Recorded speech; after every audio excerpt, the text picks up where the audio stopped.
பழைய astro channel நேயர்கள் அனைவருக்கும் வணக்கம். சிம்ம ராசிக்கு இந்த 2025ஆம் ஆண்டு ஏப்ரல் மாத ராசி பலன்கள் எப்படி இருக்குங்கிறத இப்ப பார்ப்போம். சிம்ம ராசி நேயர்களே, இந்த ஏப்ரல் மாசத்துல பெரும்பாலான கிரகங்கள் பாத்தீங்கன்னா உங்களுடைய ராசிக்கு 8ஆம் இடத்துல மறையறதுனால பல விஷயங்கள்ல கவனமாக இருக்கணும். அது என்னென்ன விஷயங்கள் அப்படிங்கிறத இப்ப ஒன்னொன்னா பார்ப்போம். ஃபர்ஸ்ட் 10ஆம் இடத்து அதிபதியான சுக்கிரன் பாத்தீங்கன்னா 8ஆம் இடத்துல உச்சமாகி வக்ரமாக மாதத்தினுடைய முதல் 2 வாரங்கள்ல இருக்கிறார். அந்த நேரத்துல உங்களுடைய தொழில்ல பாத்தீங்கன்னா இடர்பாடுகள் அப்படிங்கிறது அதிகமாக இருக்கும்.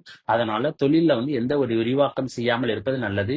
அது போக என்னன்னா தொழில்ல எதிர்பார்த்த லாபங்கள் கிடைப்பது முதல் 2 வாரங்களில் கடினம். அதே நேரம் மாதத்தினுடைய கடைசி 2 வாரங்கள்ல பாத்தீங்கன்னா தொழில்ல ஓரளவுக்கான நல்ல முன்னேற்றம் என்பது இருக்கும். ஏன்னா சுக்கிரன் பாத்தீங்கன்னா வக்ர நிவர்த்தி ஆகிறார். அதே நேரத்துல 8ஆம் இடத்து அதிபதியோட இந்த சுக்கிரன் பாத்தீங்கன்னா பரிவர்த்தனை யோகம் பெற்றிருக்கிறதுனால மாதத்தினுடைய கடைசி 2 வாரங்களை மட்டும் தொழில்ல பாத்தீங்கன்னா ஓரளவுக்கான முன்னேற்றங்கள் இருக்கும். எதிர்பார்த்த பதவி உயர்வு என்பது தடை தாமதங்களுக்கு பிறகு உங்களுக்கு கிடைக்கலாம். மாதத்தினுடைய முதல் 2 வாரங்கள்ல சுக்கிரன் பாத்தீங்கன்னா 8ஆம் இடத்துல உச்சமாகி வக்ரமாக இருக்கிறார். கூடவே பார்த்தா சனி ராகுனுடைய தொடர்பு இருக்கு. இதனால இரவு நேரங்கள்ல வண்டி வாகனங்கள்ல செல்வதை தவிர்க்க வேண்டும். இல்லை என்றால் விபத்துக்கு சமமான கண்டங்கள் ஏற்படுவதற்கான வாய்ப்பு சிம்மராசி நேயர்களுக்கு இருக்கிறது. அப்புறம் 6ஆம் இடத்து அதிபதியான சனி பாத்தீங்கன்னா ராசிக்கு 8ஆம் இடத்துல இருக்கிறார். கூடவே பார்த்தா ராகு மற்றும் சூரியனோட தொடர்பு இருக்கிறதுனால வேலை பார்க்கும் இடங்கள்ல பாத்தீங்கன்னா உங்களுக்கு தொந்தரவுகள் என்பது இருக்கும். அதே நேரத்துல வேலை பார்க்கும் இடங்கள்ல பாத்தீங்கன்னா அதிக நேரம் உழைக்க வேண்டிய சூழல் ஏற்படும். இதனால உங்களுடைய உறக்கம் கெடுவதற்கான வாய்ப்பு இந்த மாதத்தில் இருக்கிறது. ராசிக்கு 4ஆம் இடத்து அதிபதியான செவ்வாய் பாத்தீங்கன்னா நீச்சமாகி ராசிக்கு 12ஆம் இடத்துல இருக்கிறதுனால உங்களுடைய உடல் ஆரோக்கியத்துல கவனமாக இருக்க வேண்டும். இல்லை என்றால் ஆரோக்கிய குறைபாடுகள் ஏற்படுவதற்கான வாய்ப்பு இருக்கிறது. அதே நேரம் தாயாரினுடைய உடல் ஆரோக்கியத்திலும் கவனமாக இருக்க வேண்டும்.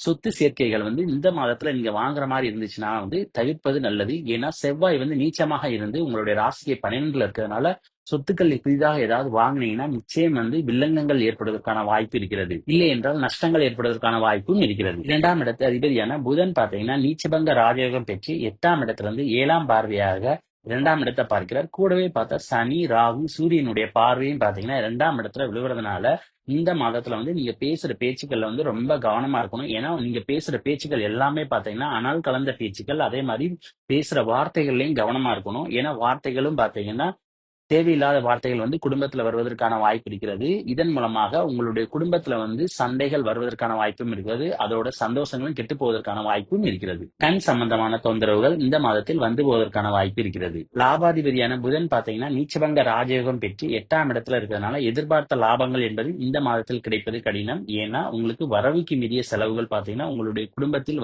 போவதற்கான வாய்ப்பு இருக்கிறது. ஆரம்ப கல்வி உயர்கல்வி படிக்கிற மாணவ மாணவிகள் பாத்தீங்கன்னா படிப்புல கவனமாக இருக்கணும். ஏன்னா 2ஆம் இடத்துல சனி சூரியன் ராகுனுடைய பார்வையும் இருக்குது. அதே நேரத்துல 4ஆம் இடத்து அதிபதியான செவ்வாய் பாத்தீங்கன்னா நீச்சமாக இருக்கிறதுனால படிப்புல பாத்தீங்கன்னா பெரிதான அளவுக்கு ஆரம்ப கல்வி படிக்கிற மாணவர்களும் சரி, இல்ல உயர்கல்வி படிக்கிற மாணவர்களும் சரி படிப்புல ஆர்வம் காட்ட மாட்டார்கள். 6ஆம் இடத்து அதிபதியான சனி பாத்தீங்கன்னா 8ஆம் இடத்துல இருக்கிறதுனால பாதங்கள்ல என்னன்னா தொந்தரவுகள் போவதற்கான வாய்ப்பு இருக்கிறது. குருவினுடைய 7ஆம் பார்வையானது உங்களுடைய ராசிக்கு 4ஆம் இடத்துல விழுவதனால ஆரோக்கிய குறைபாடுகள் ஏற்பட்டாலும் அதற்கு மருத்துவ செலவுகள் ஏற்பட்டு உங்களுடைய உடல் ஆரோக்கியத்திலும் முன்னேற்றம் ஏற்படும். அதே நேரத்துல உங்களுக்கு விரைய செலவுகளும் பாத்தீங்கன்னா போவதற்கான வாய்ப்பு இருக்கிறது. சனியினுடைய பார்வை பாத்தீங்கன்னா 5ஆம் இடத்துல விழுவுறதுனால காதலிக்கிற சிம்மராசி நேர்கள் பாத்தீங்கன்னா காதல்ல பொறுமை என்பது அவசியம். அதே நேரத்துல ஒருவருக்கொருவர் விட்டு கொடுத்து சென்றால் மட்டும்தான் காதல்ல பாத்தீங்கன்னா சக்சஸ் என்பது உங்களுக்கு கிடைக்கும். 7ஆம் இடத்து அதிபதியான சனி பாத்தீங்கன்னா உங்களுடைய ராசி அதிபதியுடன் சேர்ந்து 8ஆம் இடத்துல இருக்கிறதுனால கணவன் மனைவிக்கிடையே பாத்தீங்கன்னா அடிக்கடி சண்டை சச்சரவுகள் போவதற்கான வாய்ப்பு இருக்கிறது.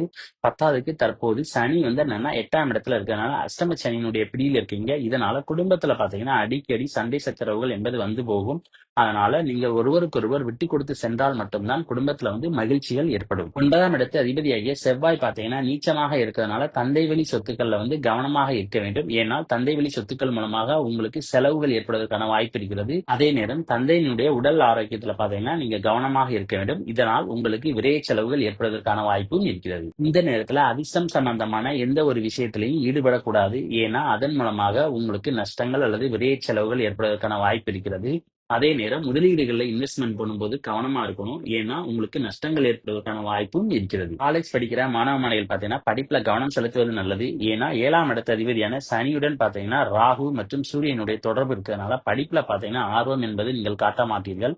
ஆகையால் படிப்புல கவனம் செலுத்துவது ரொம்ப நல்லது. கேதுவினுடைய பார்வையானது உங்களுடைய ராசிக்கு 12ஆம் இடத்துல விழுவதனால அடிக்கடி ஆன்மீக சம்பந்தமான எண்ணங்கள் உங்களுக்கு வந்து போவதற்கான வாய்ப்பு இருக்கிறது. குருவினுடைய 5ஆம் பார்வையானது உங்களுடைய ராசிக்கு 2ஆம் இடத்துல விழுவதனால பல தடைகளுக்கு பிறகு உங்களுக்கு திருமணம் நடைபெறுவதற்கான வாய்ப்பு இந்த மாதத்தில் இருக்கிறது. 2ஆம் இடத்து அதிபதியான புதன் பாத்தீங்கன்னா நீச்சபங்க ராஜயோகம் பெற்று 2ஆம் இடத்தை பார்க்கிறார். அதே நேரம் இந்த புதன் பாத்தீங்கன்னா உங்களுக்கு 11ஆம் இடத்து அதிபதியும் கூட. குருவினுடைய பார்வையும் 2ஆம் இடத்துல விழுவதனால தங்கம் வாங்கக்கூடிய யோகம் என்பது உங்களுக்கு இந்த மாதத்தில் இருக்கிறது. அதன் மூலமாக உங்களுக்கு லாபங்கள் வருவதற்கான வாய்ப்பும் இருக்கிறது. ஆக சிம்ம ராசிக்காரர்கள் இந்த ஏப்ரல் மாசத்துல அஷ்டம சனியினுடைய பிடியில இருக்கிறதுனால குடும்ப விஷயங்கள்ல கவனமாக இருக்க வேண்டும். அதே நேரம் கணவன் மனைவிக்கிடையே பாத்தீங்கன்னா விட்டு கொடுத்து செல்ல வேண்டும். 8ஆம் இடத்துல பல கிரகங்கள் இருக்கிறதுனால நீங்க பேசுற பேச்சுக்கள்லையும் கவனமாக இருக்க வேண்டும். வேலையிலையும் பாத்தீங்கன்னா அதிக நேரம் உழைக்க வேண்டிய சூழல் என்பது ஏற்படும். இதனால உறக்கம் கெடுவதற்கான சூழல் ஏற்படுவதற்கான வாய்ப்பு இருக்கிறது. நன்றாக உறங்கினா மட்டும்தான் என்னன்னா நோய் நொடிகள் ஏற்படாது. ஆகையால் உங்களுடைய உடல் ஆரோக்கியத்திலும் பாத்தீங்கன்னா நீங்க கவனம் செலுத்தணும். அனைத்து படிப்பு படிக்கிற மாணவ மாணவிகளும் பாத்தீங்கன்னா படிப்புல கவனம் செலுத்துவது நல்லது. அது ஆரம்ப கல்வியாக இருக்கட்டும், இல்லது உயர்கல்வி, இல்லைன்னா காலேஜ் படிக்கிற மாணவிகளா இருக்கட்டும், படிப்புல சிம்ம ராசிக்காரர்கள் பாத்தீங்கன்னா கவனம் செலுத்துவது நல்லது. அப்புறம் இந்த வீடியோ பிடிச்சிருந்தா லைக் பண்ணுங்க, ஷேர் பண்ணுங்க, கமெண்ட் பண்ணுங்க. மறக்காம பக்கத்துல உள்ள பெல் பட்டனை கிளிக் பண்ணுங்க. தேங்க்யூ.